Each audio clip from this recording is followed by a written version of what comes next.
Banke imamo pomembno vlogo v transformaciji poslovnih modelov podjetij, vezano na trajnostno poslovanje. Kot pomembni deležnik v celotni zgodbi moramo zagotoviti ustrezna sredstva za financiranje trajnostnih projektov. Na eni strani govorimo o e-mobilnosti, na drugi strani o projektih vezano na transport, industrijo, energetske obnove energetskih stavb in seveda tudi na področje vezano na obnovljive vire energije. Cilj seveda vseh nas deležnikov je, da se seveda te izpusti, ki so trenutno v svetu in ki so v previsokih količinah, zmanjšajo.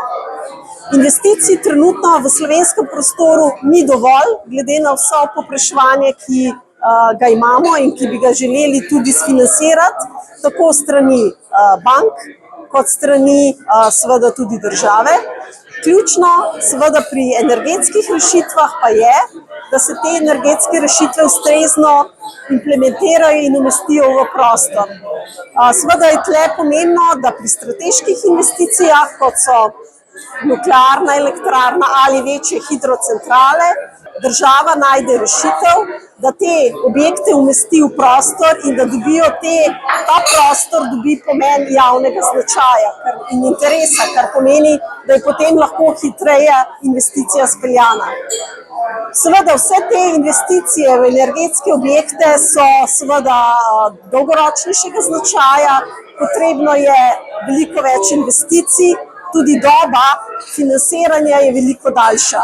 Vendar smo v bankah pripravljeni tovrstne investicije podpreti.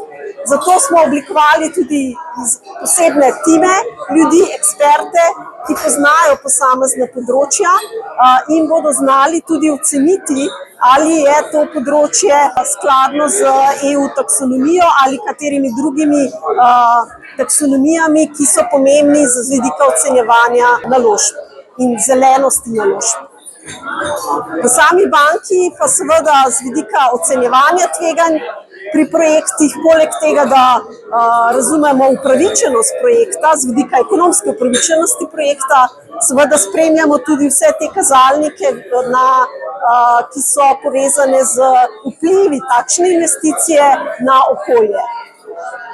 Za ta namen seveda zbiramo s strani podjetij razna vprašanja in pričakujemo seveda, da se bo kvaliteta odgovorov v bodoče povečala, vse z namenom, da bomo imeli boljšo statistiko in boljša poročila, ki bodo namenjena temu, da bomo lažje sledili, kje smo z posameznimi vidiki zmanjševanja toplogrednih plinov.